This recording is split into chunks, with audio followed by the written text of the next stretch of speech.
Good morning friends, नमस्कार। स्वागत है आप सबका। चलिए ध्यान दीजिएगा, वीडियो को कंप्लीट देखना है। पहला प्रश्न देखिएगा। देखिए, किस पुलिस ट्रेनिंग स्कूल का चयन केंद्रीय गृह मंत्री ट्रॉफी के सम्मान के लिए किया गया है? तो यहाँ पर ऑप्शन है, देखिएगा।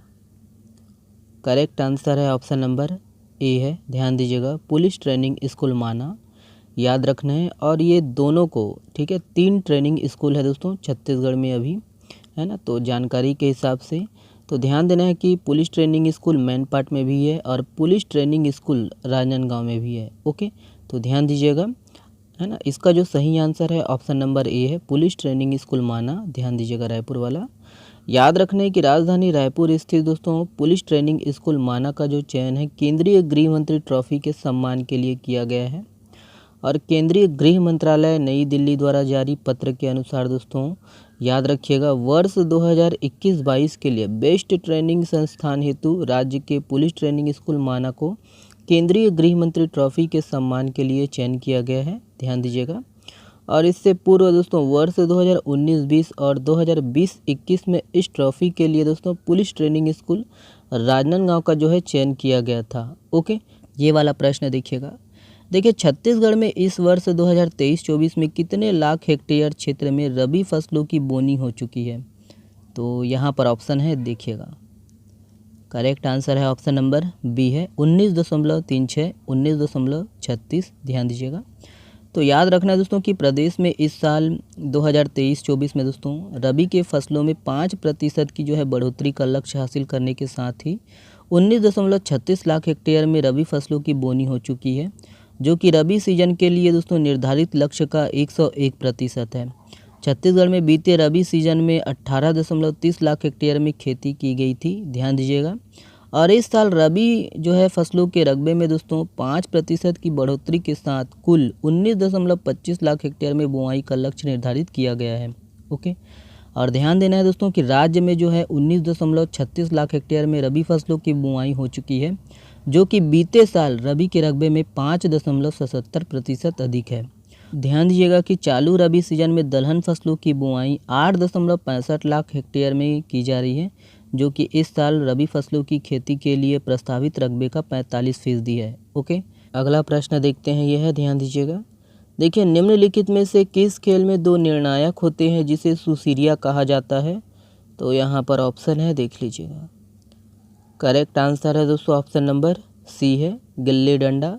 ध्यान दीजिएगा दोस्तों, गिल्ली डंडा। चलिए डिटेल से देखिएगा। ध्यान देना है दोस्तों कि यह जो खेल है गिल्ली डंडा, ये दल में खेले जाने वाला खेल है। और इसमें दोस्तों प्रत्येक दल में की जो है खिलाड़ी की संख्या कितनी होती है? 5। गिल्ली और डंडा जो है इसकी मूल जो है खेल सामग्री है। और इस खेल में दोस्तों प्रत्येक गिल्ली की जो लंबाई है 10.5 सेंटीमीटर होती है। और इसमें एक स्पर्धा में जो है 5 नग जो है गिल्ली का उपयोग किया जाता है। और इसमें गिल्ली का जो है औसतन वजन याद रखना है दोस्तों 50 से 60 ग्राम होता है। ध्यान दीजिएगा। और वहीं डंडा की जो लंबाई है 80 सेंटीमीटर और वज़न जो है 400 ग्राम होता है। और मैदान का जो आकार है 70 दोस्तों मीटर लंबा व चौड़ा होना अनिवार्य है। वह खेल में 2 निर्णायक होते हैं जिसे सुसीरिया कहा जाता है। ध्यान दीजिएगा दोस्तों, एग्जाम में पूछ सकता है सुसीरिया। ठीक है, चलिए अगला प्रश्न देखते हैं, यह है, ध्यान दीजिएगा। देखिए, छत्तीसगढ़ के निम्नलिखित में से किस खेल में खिलाड़ी बेलम घेरा के अंदर उखरू बैठकर बारी बारी से पैर के पंजों को आगे पीछे करती है? तो यहाँ पर ऑप्शन है, देखिएगा। करेक्ट आंसर है ऑप्शन नंबर बी है, फुगड़ी। ध्यान दीजिएगा, फुगड़ी।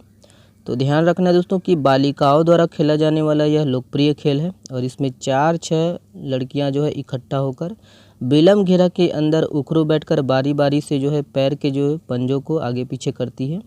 और इस खेल में दोस्तों अधिक समय तक यह प्रक्रिया करना होता है। सांस भरने या थकान से दोस्तों जिस खिलाड़ी के पांव रुक जाते हैं वह हार जाती है।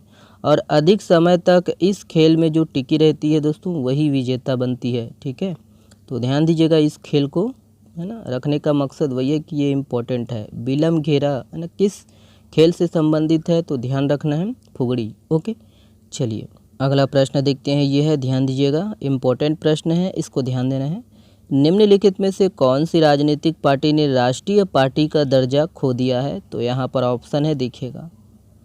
करेक्ट आंसर है ऑप्शन नंबर डी है उपरोक्त सभी। ध्यान दीजिएगा दोस्तों, सीपीआई, टीएमसी और एनसीपी, तो ये तीनों पार्टियां हैं जो राष्ट्रीय पार्टी का दर्जा खो दिया है। चलिए डिटेल से देखिएगा। ध्यान देना है कि भारत चुनाव आयोग के अनुसार दोस्तों डी राजा की कम्युनिस्ट पार्टी ऑफ इंडिया, देखिए सीपीआई, ममता बनर्जी की जो है टीएमसी और शरद पवार की एनसीपी ने, है ना, तो ये जो पार्टी है राष्ट्रीय पार्टी का दर्जा खो दिया है।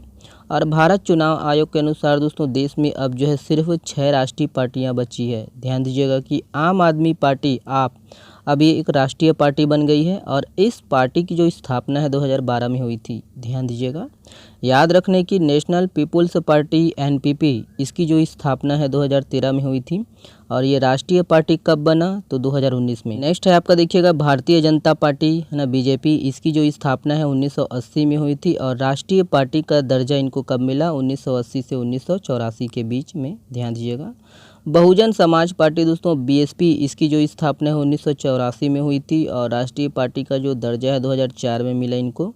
और देखिए कांग्रेस है जिनको, है ना, भारतीय राष्ट्रीय कांग्रेस आईएनसी, स्थापना 1985 में और राष्ट्रीय पार्टी का दर्जा 1968 में। ठीक है। और कम्युनिस्ट पार्टी ऑफ इंडिया मार्क्सवादी दोस्तों, स्थापना 1964 में और राष्ट्रीय पार्टी का जो दर्जा है 1968 में मिला। ठीक है, तो ये सब है, इसको ध्यान दीजिएगा। अगला प्रश्न ये है, देखिए विश्व का पहला जटायु एशियाई किंग गिद्ध संरक्षण केंद्र कहाँ स्थापित किया गया है, तो यहाँ पर ऑप्शन है, करेक्ट आंसर है ऑप्शन नंबर बी है महाराजगंज। ध्यान दीजिएगा, ऑप्शन बी सही है। तो याद रखना है दोस्तों कि गिद्धों की जो है तेजी से विलुप्त हो रही प्रजाति को संरक्षित करने के लिए विश्व का पहला जटायु एशियाई किंग गिद्ध संरक्षण एवं प्रजनन केंद्र उत्तर प्रदेश के महाराजगंज में स्थापित किया गया है और यह विश्व का पहला जटायु एशियाई किंग गिद्ध संरक्षण केंद्र है। ओके, ध्यान दीजिएगा। चलिए, इंसान से बढ़कर कोई बड़ा गिद्ध नहीं है, है ना, देखो गिद्ध भी विलुप्त हो रहे हैं। चलिए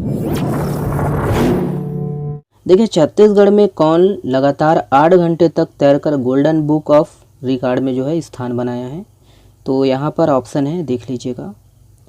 इसका जो सही आंसर है दोस्तों ऑप्शन नंबर बी है चंद्रकला ओझा जी। ध्यान दीजिएगा, इसको याद रखना है, चंद्रकला ओझा जी। हाल ही में चर्चित नारागांव की पहाड़ी किस जिले में स्थित है, तो पूछ सकता है एग्जाम में, ऑप्शन देख लीजिएगा। सही जो आंसर है दोस्तों ऑप्शन नंबर बी है बालोद। ध्यान दीजिएगा, बालोद। देखिए कि हाल ही में जारी बाघों की राष्ट्रीय रैंकिंग के अनुसार छत्तीसगढ़ के किस टाइगर रिजर्व की स्थिति गुड श्रेणी में है, तो यहाँ पर ऑप्शन है, देख लीजिएगा। करेक्ट आंसर है दोस्तों ऑप्शन नंबर बी है अचानक मार। ध्यान दीजिएगा। ठीक है, चलिए देखिए छत्तीसगढ़ में किस मछलियों के मत्स्य बीज उत्पादन, संवर्धन एवं, है ना, पालन को प्रतिबंधित कर दिया गया है, तो यहाँ पर ऑप्शन है, देखिएगा। बड़ा ही खतरनाक मछली है ये, है ना, तो ऑप्शन देखिएगा। करेक्ट आंसर है ऑप्शन नंबर सी है। ठीक है, याद रखना है एक्सोटिक मांगुर और बिग हेड। ठीक है, तो ध्यान दीजिएगा। देखिए राज्य सरकार द्वारा मुख्यमंत्री कन्या विवाह योजना के तहत सहायता राशि 25,000 रुपये से बढ़ाकर कितना किया गया है, तो कितना किया गया है, यहाँ पर ऑप्शन है, देख लीजिए। करेक्ट आंसर है दोस्तों ऑप्शन नंबर बी है 50,000 रुपये। ध्यान दीजिएगा, 50,000 रुपये। ये वाला प्रश्न आप लोगों के लिए है। इस प्रश्न का जवाब आप लोग को देना है कमेंट्स बॉक्स में। किस ग्राम पंचायत को राष्ट्रीय स्तर पर दीनदयाल उपाध्याय पंचायत सतत विकास पुरस्कार 2023 से सम्मानित किया गया है, इसका जवाब आप लोग को देना है कमेंट्स बॉक्स में। चलिए बहुत बहुत धन्यवाद दोस्तों वीडियो को देखने के लिए। इसका जो PDF है आप हमारे टेलीग्राम चैनल से डाउनलोड कर सकते हो। शुक्रिया, बहुत बहुत धन्यवाद। चलिए।